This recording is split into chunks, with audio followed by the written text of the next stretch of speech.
आज हम बनाएंगे सर्दियों के लिए स्पेशल ऐसे लड्डू जिसमें बिना चीनी सिर्फ 2 चम्मच घी में इतने टेस्टी मुंह में घुल जाने वाले बिल्कुल दानेदार ऐसे लड्डू कि कोई खा के नहीं बता सकता कि ये बिना चीनी के सिर्फ 2 चम्मच घी में बने हैं। जिसमें ना तो मावा चाहिए, ना ही किसी तरह की चाशनी, ना चीनी, और सिर्फ 2 चम्मच घी में। खाने में बहुत ही टेस्टी, बनाने में बहुत ही आसान है। इन लड्डू की खास बात यह है कि इन्हें डायबिटीज या ब्लड प्रेशर के पेशेंट भी खा सकते हैं, क्योंकि बिना चीनी के बनाएंगे सिर्फ 2 चम्मच घी में। तो चलिए फटाफट ये लड्डू बनाना शुरू करते हैं। उससे पहले आपसे छोटी सी रिक्वेस्ट है, आप हमारे चैनल पे नए हैं तो चैनल को सब्सक्राइब जरूर करें। तो लड्डू बनाने के लिए सबसे पहले परात में मैंने लिया है 3 कप गेहूं का आटा। आप कोई भी कप या कटोरी मेजरमेंट के लिए सेट कर ले, ताकि उसी से सारी चीज़ें आपको नाप के लेनी है। आटा नॉर्मल जो हम घर में रोटी बनाते हैं उसी आटे से ये लड्डू बनाएंगे। उसी कप से मैंने लिया है 2 चम्मच के करीब घी। जैसा कि मैंने आपको बताया था सिर्फ 2 चम्मच घी में बनाएंगे, तो बस हम घी इसी जगह पे ऐड करेंगे। बाकी पूरी रेसिपी में हम घी का कहीं भी यूज नहीं करेंगे। इसी घी में ये बहुत ही सॉफ्ट दानेदार लड्डू बना के तैयार करेंगे। तो मोइन के लिए हमने आटे में 2 चम्मच घी लिया है। अब घी को अच्छे से आटे में इस तरीके से मिक्स कर लेना है। बिल्कुल जितना अच्छे से मिक्स करेंगे उतने ही दानेदार और सॉफ्ट मुंह में घुल जाने वाले लड्डू बनेंगे। तो ये प्रोसेस आपको 2 से 3 मिनट तक करनी है, ताकि मोइन के लिए जो घी है वो आटे में बिल्कुल अच्छे से मिक्स हो जाए। तो जितना हाथों से इस तरीके से मसल के अच्छे से मिक्स कर लेना है। जब आप हाथ में बांध के देखें तो आटा बिल्कुल मुट्ठी में बंधने लगे, इस स्टेज तक आपको आटे में घी को अच्छे से मिक्स करना है। देखिए जैसे आप मुट्ठी में बंध रहे हैं तो आटा बंधने लग जाता है, घी अच्छे से मिक्स हो जाता है। बस इसी तरीके से घी को अच्छे से मिक्स करना है। अब आपको लड्डू में और घी ऐड करने की ज़रूरत नहीं है। अब हमने जितना घी लिया था उतना ही ये लिया है दूध। बस दूध भी आपको ज़्यादा ऐड नहीं करना है, सिर्फ 2 चम्मच के करीब ही दूध लिया है। दूध को भी आटे में ऐड करके और इसी तरीके से फिर से अच्छे से मिक्स करते हुए दूध को भी मिक्स करना है। ध्यान ये रहे एक जैसे इस तरीके से हाथों से मसल के करना है, ताकि दूध एक जगह ज़्यादा और कुछ जगह कम ना रहे। एक जैसा आटे में मिक्स हो जाए तो आपको अच्छे से इस तरीके से मिक्स कर लेना है, ताकि दूध और घी एक जैसा मिक्स हो जाए। बस ध्यान ये रखना है घी और दूध को आपको मोइन के साथ एक साथ नहीं ऐड करना है। जब आटे में अच्छे से दूध और घी मिक्स हो जाए तो आटे को इस तरीके से आपको इकट्ठा करके और बिल्कुल टाइटली इस तरीके से एक जगह इकट्ठा कर देना है। बिल्कुल टाइट होना चाहिए, बीच में हवा नहीं लगे, गैप ना रहे, ताकि आटा अच्छे से सेट हो जाए। एक पिरामिड सा बना देना है। देखिए इसी तरीके से आटे का बस बीच में और अच्छे से टाइट कर देना है। अब इस आटे को आपको ढक्कन लगा के और आधे घंटे के लिए रख देना है। तब तक हम लड्डू बनाने के लिए और तैयारी करते हैं। बस अच्छे से टाइट करना है ताकि ये अच्छे से सेट हो जाए, बिल्कुल जम जाए। तो आटे को हमने रख दिया है साइड में। अब हम करते हैं दूसरी तैयारी। तो इसे बनाने के लिए सबसे पहले हमने लिया है ये चाय वाला पतीला, और उसमें उसी कप से, जिस कप से हमने आटा लिया था उसी कप से 1 कप पानी लिया है। अब जितना हमने आटा लिया है उसका आधा हमें गुड़ लेना है। बिना चीनी के बना रहे हैं गुड़ में हेल्दी तरीके से। तो 3 कप हमने आटा लिया था तो 1.5 कप यहाँ गुड़ लिया है। अब पानी में गुड़ को इस तरीके से डाल के गैस पे रख देना है और अच्छे से इसे गैस की फ्लेम ऑन करके और चलाते हुए तब तक पकाना है जब तक गुड़ मेल्ट ना हो जाए। यहाँ आपको गुड़ की चाशनी नहीं बनानी है, बस गुड़ को अच्छे से मेल्ट हो जाए और एक उबाल आ जाए, उतना ही पकाना है। उससे ज़्यादा गुड़ को बिल्कुल नहीं पकाना है, वरना लड्डू नहीं बनेंगे। तो देखिए गुड़ बहुत ही जल्दी मेल्ट होने लग जाता है। आप चाहे तो ग्रेटर से ग्रेट करके भी गुड़ को मेल्ट कर सकते हैं। और फ्लेवर के लिए ये मैंने ऐड किया है 2 से 3 इलायची। आप चाहे तो इस जगह इलायची का पाउडर भी ऐड कर सकते हैं। देखिए गुड़ कितने जल्दी से मेल्ट होने लगा है। तो इसी तरह 2 से 3 मिनट पर हाई फ्लेम पे मैं अच्छे से पकाते हुए इसे मिक्स करते हुए पानी में जब तक उबाल नहीं आ जाता गुड़ में तब तक इस तरीके से मिक्स करते रहना है, ताकि गुड़ तले पे चिपके ना।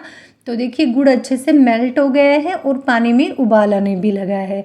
तो अब आपको जैसे मैंने बताया था चाशनी नहीं बनानी है, सिर्फ 1 मिनट के लिए ही आपको इसे उबालना है और फिर तुरंत गैस बंद कर देना है। देखिए गुड़ अच्छे से मेल्ट हो गया है और 1 से 2 उबाल आ गए हैं। अब गैस को मैंने बंद कर दिया है और गुड़ के पतीले को ठंडा होने के लिए नीचे रख देना है, ताकि गुड़ अच्छे से ठंडा हो जाए। तो देखिए अब गुड़ ठंडा हो रहा है, तब तक हम चलते हैं वापस आटे की तरफ। आटा भी अच्छे से सेट हो गया होगा। तो देखिए आटा भी बिल्कुल अच्छे से सेट हो गया। मैं आधे घंटे बाद आपको खोल के दिखा रही हूँ, बीच में और काम करने लग गई थी। तो देखिए इसी तरीके से आटा किस तरीके से पत्थर के जैसे टाइट हो गया है। अब इसे इसी तरीके से तोड़ते हुए हाथों से फिर से अच्छे से मसलते हुए बिल्कुल आटे जैसा बनाना है। आप चाहे तो इसे मिक्सी के जार में घुमा से चला भी सकते हैं या फिर बड़ी छन्नी से इसे छान लीजिए। तो हाथों से इस तरीके से मसल मसल के इसे बिल्कुल इसकी जो आटा ये बंध गया है इसे वापस आटे के जैसे खोलना है। देखिए इसी तरीके से ये बिल्कुल टाइट था ना, इसीलिए हाथों से इस तरीके से अच्छे से मसल मसल कर इसको बिल्कुल आटे जैसा बनाना है। तब तक फ्रेंड्स आप हमारे चैनल पे नए हैं तो चैनल को सब्सक्राइब जरूर करें और बेल आइकन को ज़रूर दबाएं ताकि जब भी कोई नया वीडियो और नई रेसिपी आए तो उसकी नोटिफिकेशन सबसे पहले आप तक पहुंचे। तो आटे को हमने इस तरीके से अच्छे से कर लिया है। अब इस तरीके से बड़ी छेद वाली कोई भी छन्नी लेनी है। मैं बिना मिक्सी में पीसे बना रही हूँ ये लड्डू। तो छन्नी से इस तरीके से आटे को छान लेना है क्योंकि आटा बिल्कुल दानेदार बनना है। इससे दानेदार लड्डू बनते हैं। अगर आप मिक्सी में चलाएंगे तो ये बिल्कुल बारीक हो जाएगा। तो जहाँ तक हो मिक्सी में ना चलाए, आटे को इसी तरीके से मसल मसल कर अच्छे से हाथों से सेट करें और बड़ी छेद वाली छन्नी से छान लें ताकि हल्का सा मोटा सा आटा निकले। इससे लड्डू बहुत ही दानेदार बनते हैं। और जो ऊपर छन्नी में आटा जो मोटा आटा रह रहा है उसको भी हम साइड में रख देते हैं, उसका यूज बाद में करेंगे, वो भी बिल्कुल अच्छे से सेट हो जाएगा। यहाँ ध्यान ये रखना है छन्नी इस तरीके से बड़ी छेद की होनी चाहिए ताकि अच्छे से आटा जल्दी से छान ले। तो इसी तरीके से मैंने सारे आटे को छान लिया है। देखिए बिल्कुल है ना, दाने दाने से लग ही नहीं रहा है कि ये रोटी बनाने वाला आटा है। तो अब इसको साइड में रख देते हैं। जो ऊपर मोटा आटा निकला था उसको फिर से हाथों से इस तरीके से मसल मसल के आटे जैसा करना है और इसे भी वापस उसी तरीके से छान के और उसी आटे में मिक्स कर देना है। सेम प्रोसेस करनी है जैसे हमने पहले किया था।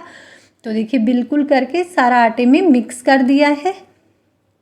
बस अब इस आटे को हम निकाल लेते हैं कढ़ाई में। यहाँ ध्यान आपको ये रखना है जो भी कढ़ाई पतीला आप जिसमें भी इस आटे को भूने वो बर्तन मोटे तले का ले ताकि ये आटा जलना नहीं चाहिए। जलने से लड्डू का टेस्ट खराब हो जाएगा। तो मैंने मोटे तले की ये स्टील की कढ़ाई ली है, उसमें आटे को डाल दिया है और गैस पे रख के और मीडियम फ्लेम पे गैस पे आटे को हमें 3 से 4 मिनट तक तब तक भूनना है जब तक हल्का सा आटे का कलर चेंज ना हो जाए और हल्की सी खुशबू आने ना लगे। इसमें आपको घी ऑयल या कुछ भी ऐड नहीं करना है, बस सूखे आटे को आपको इस तरीके से भूनना है। तो अगर मोटे तले का बर्तन लिया है तो आप मीडियम फ्लेम पे इसे भून सकते हैं, लेकिन पतले तले का ले रहे हैं तो लो फ्लेम पे भूने वरना आटा जल जाएगा। तो कुल मिला के मैंने मीडियम फ्लेम पे 4 मिनट के लिए आटे को अच्छे से भून लेना है ताकि इसका हल्का सा कलर चेंज हो जाए और अच्छी सी खुशबू आने लगे। ज़्यादा जलाना नहीं है, जलने से लड्डू का टेस्ट खराब हो जाएगा। तो देखिए इसी तरीके से मैंने 4 से 5 मिनट के लिए आटे को अच्छे से भून लिया था। देखिए आटा बिल्कुल ऐसे हो गया है, हल्का सा ब्राउन कलर दिखने लगा है और खुशबू भी बहुत अच्छी आने लग जाती है ना। देखिए किस तरीके से बिल्कुल मिट्टी के जैसा दिखने लग जाता है आटा। बस अब गैस को मैंने बंद कर दिया है और आटे को ठंडे होने के लिए साइड में रख देते हैं। बस इससे ज़्यादा आपको बिल्कुल भी नहीं भूनना है। देखिए बिल्कुल अब इसे वापस उसी परात में निकाल के और आटे को ठंडे होने के लिए साइड में रख देते हैं। जब आटा अच्छे से ठंडा हो जाएगा तभी इसके लड्डू बनाने हैं, गरम में बिल्कुल नहीं बनाना है। तो देखिए 10 से 15 मिनट बाद आटा अच्छे से ठंडा हो गया है। इसे आसानी से हाथ से इस तरीके से छू सकते हैं। देखिए बिल्कुल, और जो गुड़ का हमने पानी उबाल के रखा था वो भी बिल्कुल ठंडा हो गया है। अब इस गुड़ के पानी में से आपको आटे भी इस तरीके से डालना है। मैं एक साथ सारा नहीं डाल रही हूँ, आधा गुड़ का पानी मैंने पहले डाल दिया है और इसे एक बार अच्छे से मिक्स करते हैं। बाद में ज़रूरत होगी तो और डाल लेंगे, अगर ज़्यादा गीला हो जाएगा तो दिक्कत हो जाएगी। तो आप थोड़ा आधा पानी एक बार डालें और अच्छे से मिक्स करें। जब अच्छे से मिक्स हो जाए और आपको लगे कि गुड़ के पानी की ज़रूरत है तो आपको और डाल लेना है। तो मैंने जो बचा हुआ गुड़ का पानी था वो भी देखिए और डाल लिया है और अच्छे से इस तरीके से मिक्स कर दिया है ताकि लड्डू बंध जाए। तो 3 कप गेहूं के आटे में 1.5 कप गुड़ का पानी बिल्कुल परफेक्ट रहता है, ना तो कम रहेगा और ना ही ज़्यादा रहेगा। तो मैंने सारा पानी डाल दिया है, अच्छे से मिक्स कर दिया है। आप चाहे तो इस स्टेज में इस लड्डू में गोंद या ड्राई फ्रूट्स पीस के भी डाल सकते हैं। मैं कुछ नहीं डाल रही, सिर्फ गेहूं के आटे से बना रही हूँ। अब मैं आपको बांध के भी दिखाती हूँ। देखिए कितनी आसानी से ये लड्डू बनने लग जाते हैं। तो इसी तरीके से हमें सारे लड्डू बना के तैयार कर लेने। लड्डू की साइज आप अपने हिसाब से छोटी बड़ी जैसे आपको पसंद हो उस हिसाब से रख सकते हैं। तो इसी तरीके से मैंने सारे लड्डू बना के तैयार कर लेने। दानेदार देखिए, आपको दाने दिख रहे होंगे, बिल्कुल मिल्क केक की तरह दाने हैं। आप चाहे तो इसकी बर्फ़ी भी जमा के काट सकते हैं या लड्डू पेड़े जो आपको पसंद हो वो आप इसे बना सकते हैं। तो इसी तरीके से मैंने सारे बड़े साइज के लड्डू बनाए हैं, लड्डू बना के तैयार कर लिए हैं। तो है ना, देखिए बिल्कुल दानेदार, और इसे दिखने में और भी अच्छे लगे तो इसे हम और थोड़े काजू या बादाम अपनी ड्राई फ्रूट्स ऊपर लगा के अपनी पसंद से पिस्ता जो भी आपको पसंद हो वो लगा के और इसे दिखने में अच्छे लगे तो डेकोरेट कर लेना है। जो आपके पास सामान हो, काजू हो तो काजू या बादाम हो तो बादाम, पिस्ता हो तो पिस्ता, वो आप लड्डू के ऊपर लगा सकते हैं अपने हिसाब से।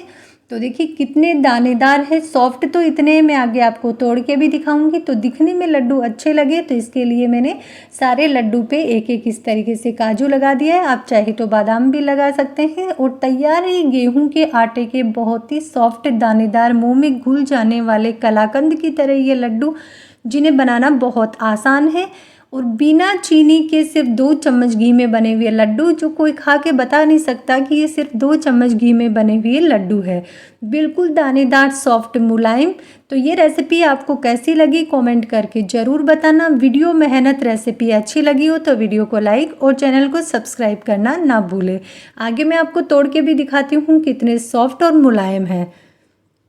तो है ना, बहुत ही आसान और सर्दियों की स्पेशल रेसिपी। इसे आप डायबिटीज़ के पेशेंट या ब्लड प्रेशर के पेशेंट को भी खिला सकते हैं, कोई दिक्कत नहीं है, क्योंकि ना तो इसमें घी है और ना ही चीनी है। अब मैं आपको तोड़ के भी दिखाती हूँ। देखिए कितने सॉफ्ट और दानेदार है, बहुत देखते ही मुंह में पानी आ रहा है। इतने सॉफ्ट और टेस्टी कलाकंद की तरह ये लड्डू, आप चाहे तो इनकी कलाकंद भी जमा के और काट सकते हैं। तो तैयार है ये गेहूं के आटे के बहुत ही सॉफ्ट, मुलायम, टेस्टी लड्डू। रेसिपी अच्छी लगी हो तो वीडियो को लाइक और चैनल